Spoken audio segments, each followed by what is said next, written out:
Hello प्यारे बच्चों। इस वीडियो में आज हम डिस्कस करने जा रहे हैं क्लास 9th का चैप्टर नंबर 14 स्टैटिस्टिक्स, जो कि बच्चों बहुत ही इंटरेस्टिंग चैप्टर है। एनसीईआरटी में इस चैप्टर में 4 एक्सरसाइज दे रखी हैं। इस वीडियो में हम on an approx 30 to 35 question discuss करेंगे, जिसमें बेसिक से लेकर स्टैंडर्ड तक हम डिस्कस करने वाले हैं, जिसमें mean, mode, median, bar graph, histogram, frequency, polygon, tally marks, range, सब वैल्यूज को, class mark, class size, class width, सब वैल्यूज को हम डिस्कस करने जाने वाले हैं। इस वीडियो से रिलेटेड आपको जो क्वेश्चंस हैं उनसे अलावा आपको कोई भी एक्स्ट्रा क्वेश्चन नहीं मिलेगा। बस इस वीडियो में जो रिलेटेड क्वेश्चंस आपको हैं वह आपको अच्छी तरीके से समझने और एनसीईआरटी आपको आनी चाहिए, और इसके अलावा आपको कुछ भी पढ़ने की आवश्यकता नहीं पड़ेगी। तो बच्चों, अब हम स्टार्ट करते हैं video. Let we start the video.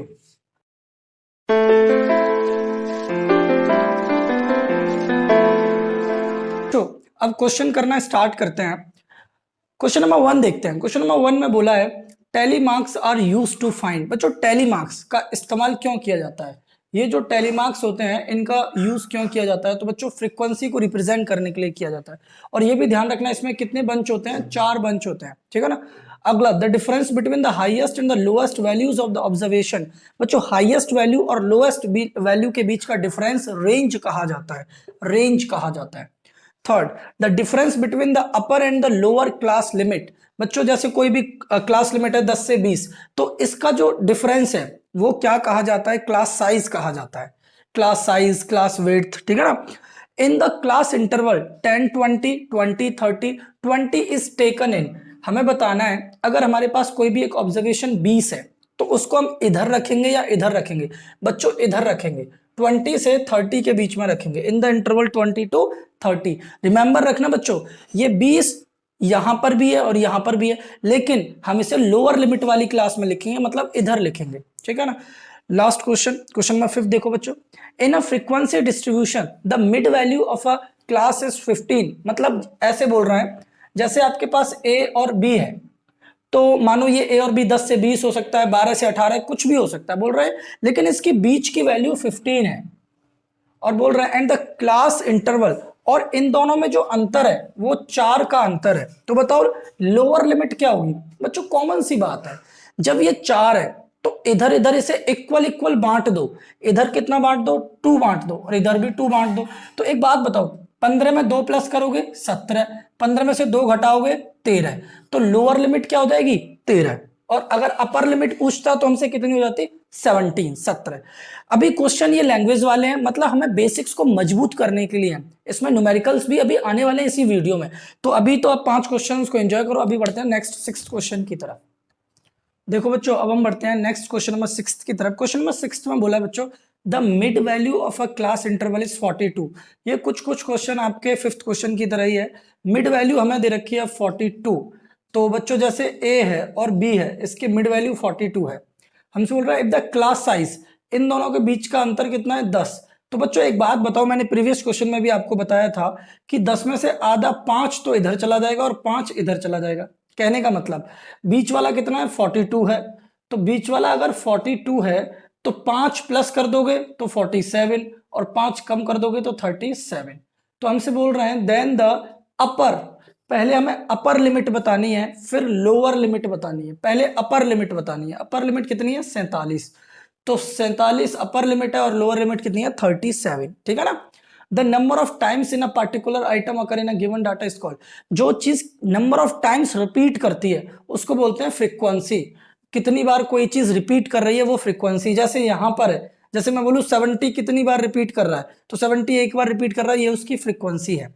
बोल रहे हैं 8th क्वेश्चन में, the width of each 9 classes. हमारे पास 9 क्लास हैं। जैसे हमारे पास 2 से 4, 4 से 6, 6 से 8, इस तरीके से कोई 9 क्लासेस हैं। बोल रहे हैं इन ए फ्रीक्वेंसी डिस्ट्रीब्यूशन इज 2.5। अच्छा, इनके बीच में जो अंतर है वो 2.5 का अंतर है। हर एक में कितने का अंतर है? 2.5 का अंतर है। इनको 2, 4 न मानते हो, इनको ए बी मान लेते हैं। ए बी सी डी ई और एफ, इनमें कितने का अंतर है? 2.5 का अंतर है। बोल रहा है and the lower class boundary of the lowest class, जो सबसे छोटी वाली क्लास है उसकी जो सबसे लोअर लिमिट है वो क्या है? 10.6। ये कितना है? 10.6। Then the upper class boundary of the highest class, तो जो 9 क्लासेस में जो सबसे लास्ट वाली होगी उसकी हाईएस्ट वैल्यू हमें बतानी है, ठीक है ना। कोई बात नहीं, ऐसा करो, एक बात बताओ, अगर एक में 2.5 का गैप है, दूसरे में भी 2.5, तीसरे में भी 2.5, ऐसे ही 9 क्लास में 2.5 का गैप होगा, तो हर एक में 2.5 मल्टीप्लाई कर दो, तो 25 निम्मा 225 मतलब 22.5, तो इसमें प्लस कर दो 22.5, 4 5 11 का घास लगा, 2 1 3 3, 33.1 होगा 9वीं क्लास की अपर लिमिट, ठीक है ना। अगला question, the following marks were obtained by the student in a test, एक टेस्ट में कुछ बच्चों के नंबर आए, इस तरीके से नंबर आए, the range of the marks, बच्चों में रेंज बतानी है। इसी वीडियो का सेकंड क्वेश्चन यही था, डिफरेंस बिटवीन हाईएस्ट और लोएस्ट वैल्यू। इसमें सबसे बड़ी वैल्यू कौन सी है, इसमें सबसे बड़ी वैल्यू कौन सी है, इसमें सबसे बड़ी वैल्यू 95 है। सबसे छोटी वैल्यू कौन सी है, सबसे छोटी वैल्यू कौन सी है, सबसे छोटी वैल्यू कौन सी है, सबसे छोटी वैल्यू 62 है। अब इसमें से घटा दो, 5 में से 2 गए 3, 9 में से 6 गए 3, तो 33 रेंज आ जाएगा बच्चों। अगला question, tally are usually marked in a bunch of 4, जो टैली होता है ना, टैली मार्क्स वो 4 के बंचेस में होता है, 1 2 3 4, 4 के बंचेस में होता है। अब हम बढ़ते हैं नेक्स्ट इंपॉर्टेंट वैल्यूएबल क्वेश्चंस की तरफ। देखो बच्चों, अब हम बढ़ते हैं क्वेश्चन नंबर 11 की तरफ। क्वेश्चन नंबर 11 में हमें क्या समझना है, let L be the lower class limit of a class interval in a frequency distribution and M be the mid point of the class. मतलब कोई भी एक क्लास है, मानो ए से बी के बीच में कोई भी एक क्लास साइज है। अब बोला है लोअर लिमिट एल है, तो ए को तो उन्होंने कहा है कि एल है, हमने कहा चलो ठीक है एल है, और अपर लिमिट हमारी बी है। फिर बोले हैं कि इसके बीच में जो वैल्यू है जिसको हम क्लास मार्क निकालते हैं ए प्लस बी अपॉन 2 करके, उन्होंने कहा कि इन दोनों का जो बीच वाला पॉइंट है वो क्या है, एम है, वो क्या है, एम है। हमने कहा ठीक है भाई एम है।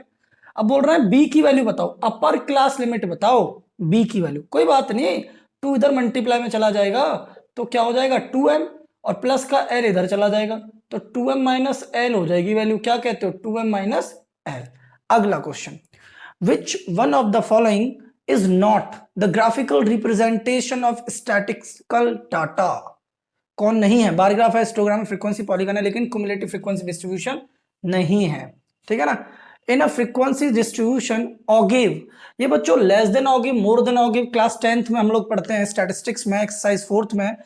तो यहां पर जो ऑगिव होता है ना वो क्युमुलेटिव फ्रीक्वेंसी डिस्ट्रीब्यूशन के लिए यूज किया जाता है। तो याद रखना, अगर बाय मिस्टेक आपके एग्जाम में आ जाए तो ऑगिव किसके लिए होता है, क्युमुलेटिव फ्रीक्वेंसी के लिए। बोल रहा है frequency polygon is constructed by plotting frequency of the class interval. मतलब फ्रीक्वेंसी पॉलीगन याद करो, फ्रीक्वेंसी पॉलीगन याद करो, आपने बनाया होगा इस तरीके से, फ्रीक्वेंसी पॉलीगन को बनाते हो ना dot dot dot dot dot dot करके। तो बोल रहे हैं कि जो फ्रीक्वेंसी पॉलीगन है ना वो प्लॉट किया जाता है फ्रीक्वेंसी के द्वारा, class interval and the upper limit, lower limit, mid value. यहां पर बीच वाली वैल्यू पर ही तो मार्क करते हो, याद करो, अपने एनसीईआरटी में क्वेश्चन किए होंगे। तो फ्रीक्वेंसी पॉलीगन बनाते समय हम मिड वैल्यू का यूज करते हैं। इन अ हिस्टोग्राम, हिस्टोग्राम आपको याद है, हिस्टोग्राम हिस्टोग्राम हिस्टोग्राम इस तरीके से बनाते हैं। तो बोल रहे हैं कि हिस्टोग्राम में क्लास इंटरवल्स और द ग्रुप, ये जो क्लास इंटरवल्स होते हैं या ग्रुप्स होते हैं उसको हम किस एक्सिस पर ड्रॉ करते हैं। तो देखो एक्स एक्सिस पर ड्रॉ कर रहे हैं ना, तो एक्स एक्सिस पर ड्रॉ करते हैं। अभी बढ़ते हैं अगले इंपॉर्टेंट वैल्यूएबल क्वेश्चंस की तरफ। जब तक आप इन क्वेश्चंस को एंजॉय करिए।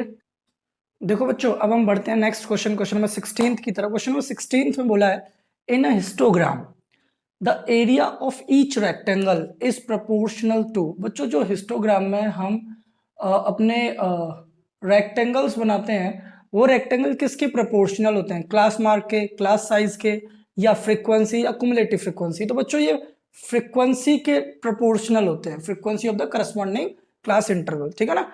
A histogram is a pictorial representation of the group data in which class interval, class interval तो बच्चों हमेशा एक्स एक्सिस पर आते हैं और फ्रीक्वेंसी किस पर आती है, वाई एक्सिस पर। तो क्लास इंटरवल आते हैं हॉरिजॉन्टल एक्सिस पर और फ्रीक्वेंसी आती है बच्चों वर्टिकल एक्सिस पर, ठीक है ना।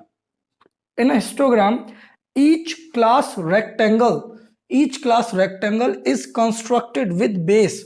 बेस कहां पर किया जाता है बच्चों, बेस एक्स एक्सिस पर, और उस बेस पर फ्रीक्वेंसी होती है नहीं, बेस पर क्लास इंटरवल होते हैं, फ्रीक्वेंसी तो वाई एक्सिस वर्टिकल एक्सिस पर होती है।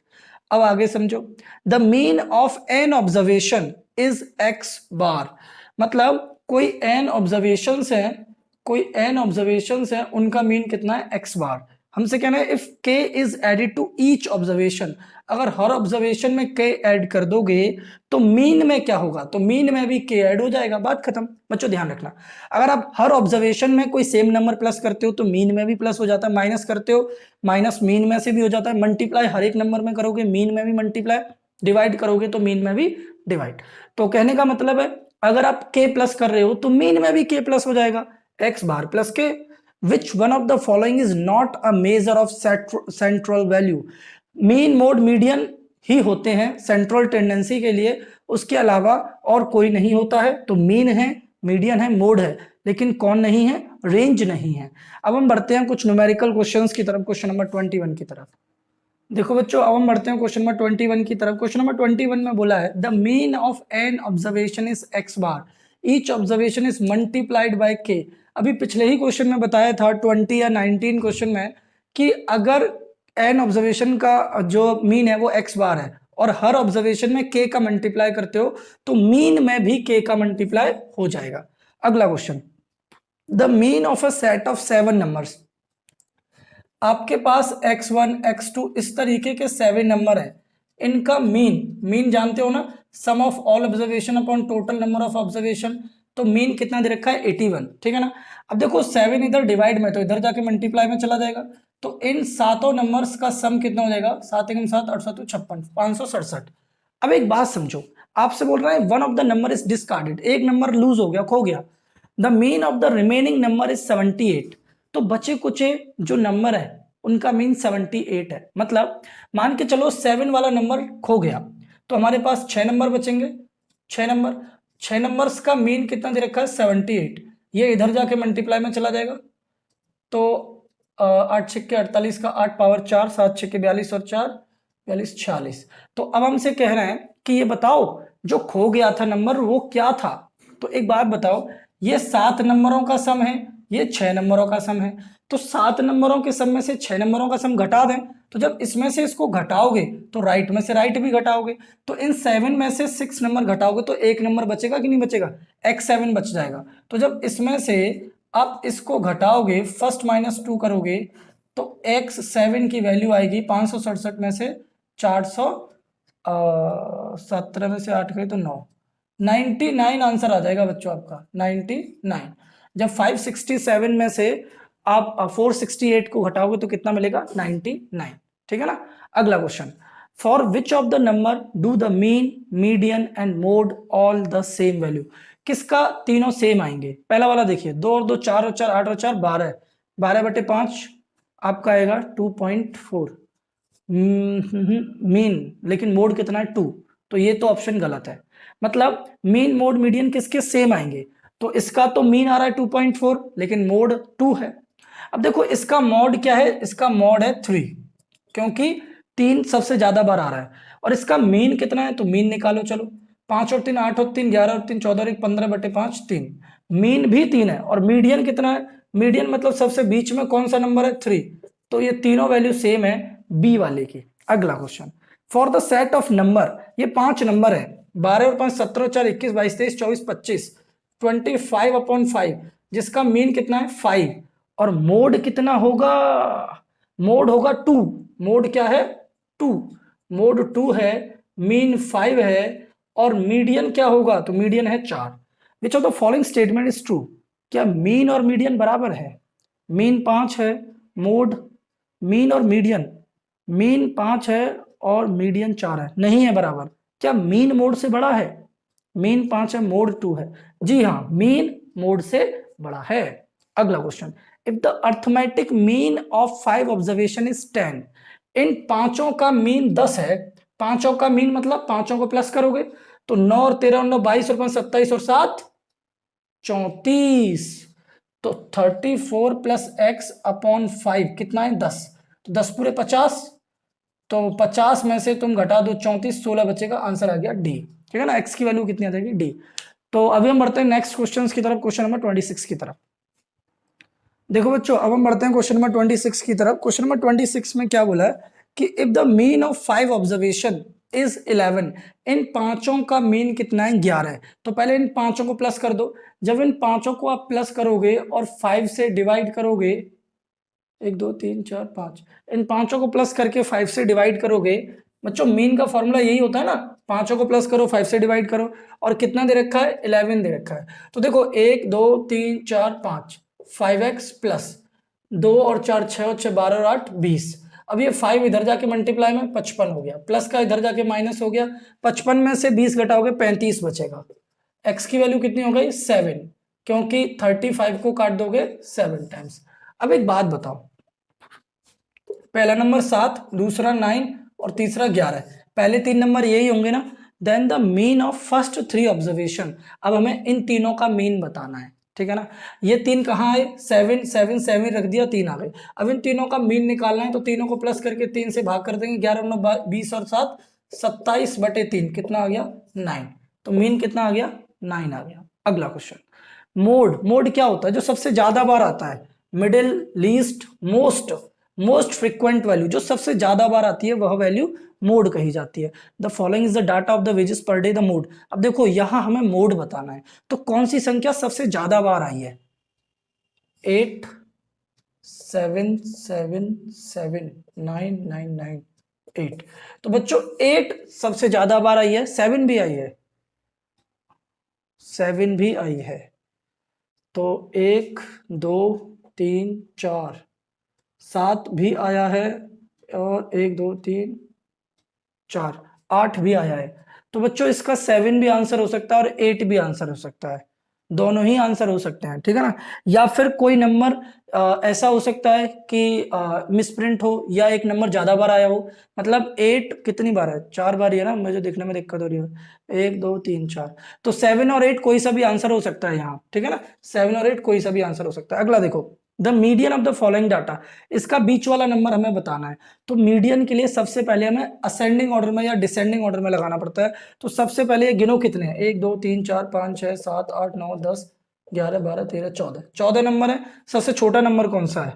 -3, -3, तो -3 -3, उसके बाद -1, और तो कोई नहीं है माइनस वाला, फिर 0, ये हो गया, ये हो गया। उसके बाद 2 2 2, 1 2 3, 2 2 2, उसके बाद 5 5 5 5 5 5 5 5 6 कितनी बार है? 3 बार, 6 6 6। अब ये देखो ये 14 नंबर है, तो 14 में से बच्चों बीच वाले 2 नंबर ले लो, मतलब इधर से 1 हटा दो, इधर से 1 1 1 1 1 1 1 1 1 1 1, बीच में क्या बच गए? 2 नंबर बच गए ना, 2 और 5 7, इन दोनों को प्लस कर दो और 2 से डिवाइड कर दो, 7/2 3.5। तो मीडियन क्या आ जाएगा बच्चों? 3.5, ठीक है ना। अगला देखो, the algebraic sum of the deviation of a set of n values from their mean. हमारे पास n ऑब्जर्वेशन है और उनका मीन आ गया। अब n ऑब्जर्वेशन मीन से कितना डेविएट करते हैं? तो बच्चों 0 वैल्यू डेविएट करते हैं, बिल्कुल भी नहीं डेविएट करते हैं। जितनी मीन आती है ऑब्जर्वेशन की उतनी ही रहती है, उससे डेविएट नहीं करते हैं। तो बच्चों आंसर आ जाएगा 0। अभी 2-3 क्वेश्चन और रह गए जिनको कंप्लीट करते हैं, फिर वीडियो कंप्लीट करते हैं। बढ़ते हैं नेक्स्ट क्वेश्चन की तरफ। देखो बच्चों अब हम बढ़ते हैं नेक्स्ट, बच्चे कुछ 3 क्वेश्चंस को कंप्लीट करते हैं। क्वेश्चन नंबर 31 में बोला if A B and C are the 3 sets of values this and this and this, which of the following statement is correct. हमें बताना है कौन सी स्टेटमेंट सही है। तो सबसे पहले ए का मीन मोड मीडियन, बी का और सी का निकालते हैं। देखो ए का मीन निकालें तो 2 और 3 5 और 7 12 और 1 13 और 3 16 17 18 और 3 21, और ये कितने हैं? 4 और 3 7, तो 21/7 कितना आ गया? 3। ये तो हो गया मीन। अगर मोड की बात करें सबसे ज्यादा बार कौन आ रहा है? 1 2 3, मोड भी 3 है। उसके बाद अगर मीडियन की बात करें तो मीडियन होता है बीच वाला नंबर। सबसे पहले 1 आएगा, उसके बाद 2 2 आएगा, फिर 3 3 3 आएगा, और फिर 7 आएगा। सबसे बीच वाला नंबर कौन सा है? सबसे बीच वाला नंबर 3 है। तो मीडियन भी कितना है? 3 है। तो तीनों बराबर है। Mean median and mode of A R equal, D correct option है, क्योंकि बोल रहे हैं मीन मीडियन मोड तीनों का ए का बराबर होता है, बिल्कुल बराबर होता है। Empirical relation between mean mode and median, देखो बच्चों ऐसा ही फॉर्मूला है क्लास 10th में, 9th में भी कंपटीशन एग्जाम में पूछा जाता है। तो याद ऐसे कर लेना, जैसे देखो मीन है, मोड है और मीडियन है, तो ऐसे कर लेना, इसमें तो 3 का मल्टीप्लाई है, ठीक है ना, और इसमें 2 का मल्टीप्लाई, इसमें 1 का मल्टीप्लाई, मतलब 3 टाइम्स ऑफ मीडियन बराबर होता है 2 टाइम्स ऑफ मीन। ऐसे होता है ना, जैसे सपोज करो, चलो सपोज करो 1 2 3 मीन मोड मीडियन है, तो इसका तो इधर और इसका इधर और इसका इधर, तो 2 मीन और प्लस मोड, तो जिसमें ये रिलेशन आ रहा हो वही करेक्ट होगा, ठीक है ना। 3 मीडियन, तो देखो 3 मीडियन इधर नहीं है, इधर है, इधर नहीं है, इधर है, तो 3 मीडियन है और 2 मीन है, तो इधर 2 मीन है ही नहीं, इधर है 3 मीडियन और 2 मीन, माइनस का इधर जाके प्लस हो जाएगा, तो ये वाला ऑप्शन सही है, ए वाला ऑप्शन सही है। Last question, the mean of A B C D and E is 28, मतलब A plus B plus C plus D plus E, ये कितने हैं 5, तो इसलिए अपॉन 5 इक्वल्स टू 28, 5 इधर जाके मल्टीप्लाई में चला जाएगा, तो इन सब का सम कितना आ जाएगा बच्चों, इन सब का सम आ जाएगा 58 40 के 5 4 5 चार 140 आ गया, ठीक है ना। अब बोल रहे हैं if the mean of A C and E, A plus C plus E, 3 है 24, 24 या 72, इन तीनों का सम कितना आ गया बच्चों 72। अब हमसे कह रहे हैं कि what is the mean of B and D, B और डी का मीन बताना है, बहुत आसान है। एक बात बताओ, इन 5 नंबर में से ये 3 नंबर घटा दो, तो देखो ए से ए कट जाएगा, सी से सी कट जाएगा, ई से ई, तो बी प्लस डी बचेगा, और 140 में से 72 घटा दो 68 बचेगा। अब ये कितने हैं, 2 है ना, तो 2 से भाग कर दो, तो कितना आएगा 34, मीन कितना आ जाएगा 34। बच्चों इस वीडियो में हमने 20 मिनट्स के अंदर 33 क्वेश्चंस को कंप्लीट किया है, थोड़ा सा स्पीड में किया है, कारण यही गागर में सागर, बहुत कम में ज्यादा देना। तो बच्चों अभी मैं आपको ये कहूंगा कि बस क्लास 9th में एक ट्रायंगल चैप्टर की वीडियोस रह गई हैं, बाकी का पूरी वीडियोस आपके टर्म 1 के लिए प्रोवाइड करा दी गई है, एमसीक्यू। हर वीडियो को वॉच कर लीजिए, एक बार नहीं 2 बार देखिए, क्वेश्चंस को जज कर लीजिए। आप टर्म 1 नवंबर दिसंबर या अपने PT2 अपने स्कूल के एग्जाम में बैठिए और आउट ऑफ आउट स्कोर लीजिए, और कमेंट बॉक्स में बताइए कौन से क्वेश्चन आपके एग्जाम में आए, क्या कोई क्वेश्चन बाहर से भी पूछा गया। और बच्चों इसी तरीके से अनदर क्लासेस का भी सेटअप है, 10th 11th 12th का, 9th का तो है ही। तो बच्चों मैं यही कहूंगा, आप अपने फ्रेंड्स सर्कल और रिलेटिव्स को भी बोलिए चैनल को विजिट करने के लिए। बाकी का मैं अगर बात करूं, चैनल अगर सब्सक्राइब नहीं किया तो अब तक सब्सक्राइब कर लेना, और लाइक करना, कमेंट करना और अपने ओपिनियन बताना, ठीक है ना। हंसते रहिए, मुस्कुराते रहो, बने रहिए NCERT प्लस के साथ। मिलते हैं नेक्स्ट वीडियो में।